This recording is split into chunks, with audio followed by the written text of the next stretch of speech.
ఈ చాప్టర్స్ అన్ని నేను మీకు చూపిస్తాను. అండ్ దాని తర్వాత ఇవి మీరు ఇప్పటికి ఇప్పుడు బేసిక్స్ నేర్చుకోవాలంటే ఏం చేయాలి? ఏ విధంగా ప్రిపేర్ అయితే మీరు ఇప్పటికిప్పుడు ఈ బేసిక్స్ అన్ని క్లియర్ చేసుకోగలరు? ఇది first thing. Most important thing ఏందంటే ఏ కాంపిటీటివ్ ఎగ్జామ్ చూసుకున్నా సరే, మీరు జేఈఈ మెయిన్స్ అయినా చూసుకోండి, వెబ్‌సెట్ అయినా చూసుకోండి, మనకు బోర్డ్స్‌లో మినిమమ్ క్రైటీరియా ఉండాలి. సో మినిమమ్ క్రైటీరియా ఎంత నాన్న? 75%. Hello my dear amigos, welcome back to Physics Wallah. నేను మీ దేవ్ సార్. సో మీలో చాలా మందికి అయితే ఒక కన్ఫ్యూజన్ ఉండే ఉంటుంది. సార్ నాది 11th అయిపోయింది, నేను ఇప్పుడు 12థ్‌కి మూవ్ అవుతున్నాను. అండ్ 11th నుంచి 12థ్‌కి వెళ్తున్నప్పుడు నాకు 11థ్‌లో నుంచి 12థ్‌లో యూజ్ అయ్యే చాప్టర్స్ ఏంటి? ఎస్పెషల్‌గా మ్యాథ్స్‌లో మనకు ఏ ఏ చాప్టర్స్ 11th నుంచి 12థ్‌లో యూజ్ అవుతాయి? అండ్ చాలామంది ఒక ఎలా అంటే మనకు ఒక డిఫరెంట్ మోటోలో ఉంటారు. ఏంటి అంటే, సార్ నాది 11th మొత్తం వేస్ట్ అయిపోయింది, నేను 12థ్‌కి వెళ్ళాలి, అట్లీస్ట్ 12థ్‌లో చాలా బాగా పెర్ఫామ్ చేయాలి అంటే ఫస్ట్ నీకు 11థ్‌లో నుంచి అట్లీస్ట్ నేను చూపించే ఈ చాప్టర్స్ అయినా నువ్వు నేర్చుకోగలిగితే నీ యొక్క 12థ్ అనేది without any kind of disturbances అనేది చాలా చాలా స్మూత్‌గా నడుస్తూ ఉంటుంది. ఎందుకంటే మిగతా చాప్టర్స్ అన్నీ కూడా 11థ్‌లో ఉన్నవి చాలా వరకు ఇండిపెండెంట్‌గా ఉన్నాయి. అండ్ కొన్ని చాప్టర్స్ మాత్రం మనకు 12థ్‌లో కూడా లింకప్ అయి ఉంటాయి. సో దానివల్ల మీకేంటంటే ఈ బేసిక్స్ కనుక క్లియర్ లేకపోతే అవి మీకు అర్థం అవ్వడం కష్టం. అండ్ ఆ మూమెంట్లో అప్పటికప్పుడు నేర్చుకోవాలనుకున్నా సరే మన దగ్గర అంత టైం కూడా ఉండకపోవచ్చు. సో కాబట్టి ఫస్ట్ వచ్చేసరికి మనం ఏం చేద్దాము అంటే, now I will tell you the list of chapters. ఈ చాప్టర్స్ అన్ని నేను మీకు చూపిస్తాను. అండ్ దాని తర్వాత ఇవి మీరు ఇప్పటికి ఇప్పుడు బేసిక్స్ నేర్చుకోవాలంటే ఏం చేయాలి? ఏ విధంగా ప్రిపేర్ అయితే మీరు ఇప్పటికిప్పుడు ఈ బేసిక్స్ అన్ని క్లియర్ చేసుకోగలరు? ఇది ఫస్ట్ థింగ్. సెకండ్ థింగ్ వచ్చేసరికి లాంగ్ టర్మ్‌లో 12థ్‌లో మనం ఏ విధంగా ప్రిపేర్ అవ్వాలి? అండ్ 12థ్‌లో మనం ఈ చాప్టర్స్ ఎలా యూజ్ అవుతాయి? అన్ని విషయాలు కూడా డీటెయిల్‌గా ఈ వీడియోలో డిస్కస్ చేసేద్దాం. సో స్టార్టింగ్ నుంచి నువ్వు ఎండింగ్ వరకు చూసి ఈ వీడియో అయితే పక్కాగా మీ దోస్తుగాళ్ళందరికీ షేర్ చేసేయి. వాళ్ళందరికీ కూడా చాలా అంటే చాలా బాగా యూజ్ అవుతుంది. అండ్ ఈ వీడియోలో నీ బేసిక్స్ అన్ని క్లియర్ అయిపోయే టిప్స్ అండ్ ట్రిక్స్ నేను చెప్తాను కాబట్టి పక్కాగా నువ్వు మర్చిపోకుండా వెళ్ళిపోయే ముందు బేసిక్ అని కామెంట్ చెప్పేసి వెళ్ళిపోనా. సో ఇక అయితే మొదలు పెట్టేద్దాం రా. ఫస్ట్, సో ఏ ఏ చాప్టర్స్ ఉంటాయి సార్ మనకు 11th నుంచి 12థ్‌కి నేను మూవ్ అవుతున్నాను? Especially sir what are the chapters if I'm preparing for AP EAPCET 2027? So చూసుకున్నట్లయితే ద మేజర్ చాప్టర్స్ వచ్చేసరికి ఇక్కడ first one my dear relations and functions. Relations and functions ఈ చాప్టర్ మీదే మీకు 12థ్‌లో కూడాను same relations and functions continue చేసుకుంటూ ఒక సెపరేట్ చాప్టర్ ఉంటుంది. దెన్ ట్రిగానోమెట్రిక్ ఫంక్షన్స్ రాబాయ్. ట్రిగానోమెట్రిక్ ఫంక్షన్స్ అనేవి యూనివర్సల్ చాప్టర్ అబ్బా. ప్రతి ఒక్క చాప్టర్లోనూ మనకు ట్రిగానోమెట్రీ అసలు లేనిది చాప్టర్ అంటూ ఉండదు. Direct or indirect usage everywhere trigonometry is there. కాబట్టి ట్రిగానోమెట్రీ మనం నేర్చుకోవడం అనేది చాలా చాలా ఇంపార్టెంట్. ఓకేనా? Then we have 3D geometry. 3D geometry ఎందుకు చెప్తున్నాను అంటే, ఇక్కడ మనకు బేసిక్స్ అనేవి క్లాస్ 11థ్‌లో ఉంటాయి. అండ్ దీని నెక్స్ట్ లెవెల్ వచ్చేసరికి మీకు క్లాస్ 12థ్‌లో ఉంటుంది. సో కాబట్టి ఈ 3D జామెట్రీ నేర్చుకోవడం కూడా మనకు చాలా చాలా ఇంపార్టెంట్. అండ్ అదేవిధంగా 3D జామెట్రీ వచ్చేసరికి one of the high weighted important chapter for our competitive exams. మీరు జేఈఈ తీసుకున్నా, ఈప్సాట్ తీసుకున్నా 3D జామెట్రీ అయితే మనకు చాలా చాలా చాలా మోస్ట్ ఇంపార్టెంట్ చాప్టర్ అని చెప్పవచ్చు. నెక్స్ట్ వచ్చేసరికి లిమిట్స్ అండ్ డెరివేటివ్స్ అన్న the base of calculus, the base అని చెప్పొచ్చు. ఎందుకంటే నీకు లిమిట్స్ వస్తేనే కంటిన్యూటీ అండ్ డెరివేటివ్ అంటే డిఫరెన్షియబిలిటీ వస్తుంది. సో కంటిన్యూటీ వచ్చిందనుకోండి, నీకు కంటిన్యూటీ నుంచి ఇంటిగ్రేషన్స్కి యూజ్ అవుతాయి. సో డిఫరెన్షియబిలిటీ మనకు తెలుస్తుంది. డిఫరెన్షియబిలిటీ అండ్ డెరివేటివ్స్ ఇక్కడ నేర్చుకుంటాం మనం. సో డిఫరెన్షియబిలిటీ ద్వారా నీకు చాలా చాలా కండిషన్స్ అనేవి తెలియడం జరుగుతుంది.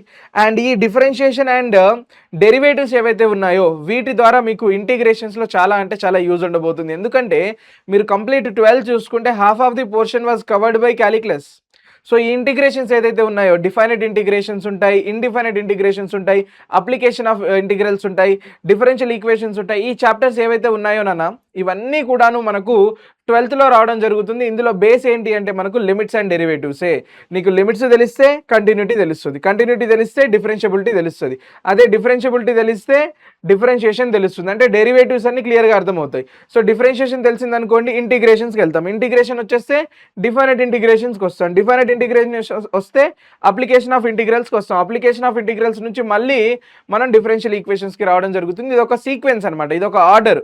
అన్నీ కూడా ఒకదానికి ఒకటి లింకప్ అయిపోయి ఉంటాయి అన్నమాట. కాబట్టి ఇవి అయితే జాగ్రత్తగా నేర్చుకోండి. నెక్స్ట్ వచ్చేసరికి నాన్న ప్రాబబిలిటీ రా. ప్రాబబిలిటీ వచ్చేసరికి 11థ్‌లో నేను చెప్పినట్టుగానే 11థ్‌లో బేసిక్స్ ఉంటాయి. అండ్ 12థ్‌లో వచ్చేసరికి దీని యొక్క కంటిన్యూషన్ పార్ట్ అనేది మనకు 12థ్‌లో ఉంటుంది. And next when it comes to our 6th chapter inequalities and sequence and series నాన్న.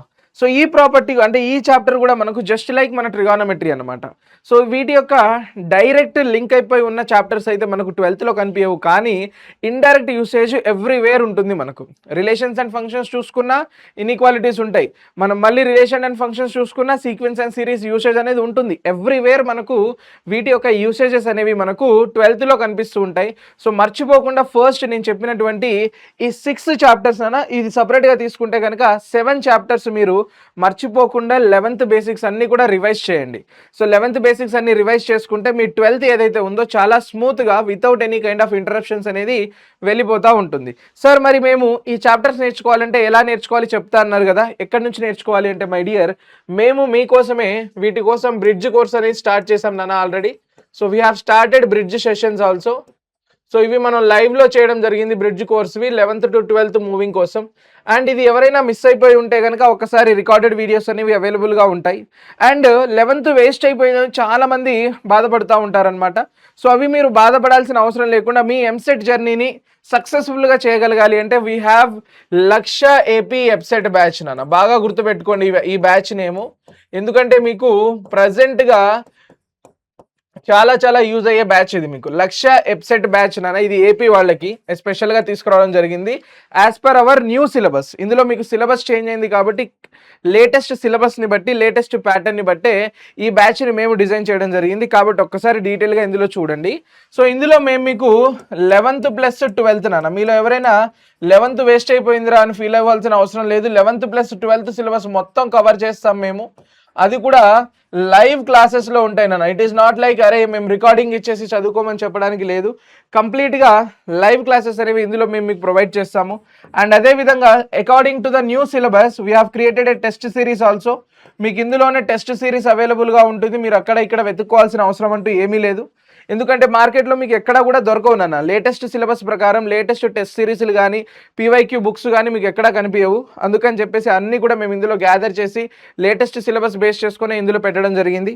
థర్డ్ థింగ్ వచ్చేసరికి నాన్న, మనకు ఇందులో ద మోస్ట్ ఇంపార్టెంట్ థింగ్ ఏంటంటే ఏ కాంపిటేటివ్ ఎగ్జామ్ చూసుకున్నా సరే, మీరు జేఈ మెయిన్స్ అయినా చూసుకోండి, వెబ్సైట్ అయినా చూసుకోండి, మనకు బోర్డ్స్లో మినిమం క్రైటీరియా ఉండాలి.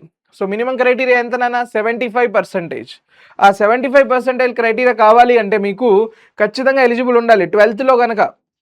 అంటే ఓవరాల్గా మనకు బోర్డ్స్లో మనకు 75% లేదనుకోండి, నీకు టాప్ 1 ర్యాంక్ వచ్చినా సరే you are not eligible.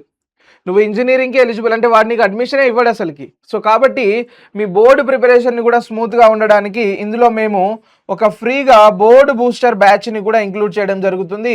So ఈ బ్యాచ్ వచ్చేసరికి మీకు కంప్లీట్గా మీ బోర్డు ప్రిపరేషన్కి హెల్ప్ఫుల్ అవుతుంది. అండ్ అదేవిధంగా మీకు ఇందులోనే చెప్పాను కదా నాన్న, పీవైక్యూస్ వచ్చేసరికి మైండ్ మ్యాప్స్ ఉంటాయి, మ్యాథ్స్కి అయితే ఫార్ములా షీట్స్, అవన్నీ కూడా చాలా చాలా చాలా ఇంట్రెస్టింగ్ ఫీచర్స్తో చాలా చాలా ఇంట్రెస్టింగ్ ఆఫరింగ్స్తో ఈ బ్యాచ్ని మేము మీకోసం డిజైన్ చేయడం జరిగింది. సో దీని ప్రైస్ డీటెయిల్స్ వచ్చేసరికి నాన్న నేను డిస్క్రిప్షన్లో లింక్ పెట్టించాను. సో మర్చిపోకుండా ఒకసారి వెళ్ళి చెక్ చేసేసుకోండి.